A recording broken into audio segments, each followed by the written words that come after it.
Tuki, the brave little bird. High up in a cozy nest, a baby bird named Tuki peeked at the world below. The trees looked so tall, the wind felt so strong, and Tuki whispered, "Maybe flying isn't for me."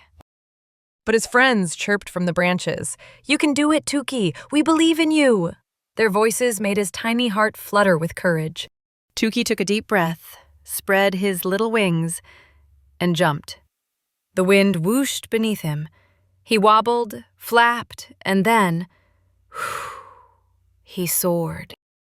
He wasn't the fastest or the strongest, but he was brave. And that made him truly special. Sometimes being brave doesn't mean not being scared. It means trying anyway.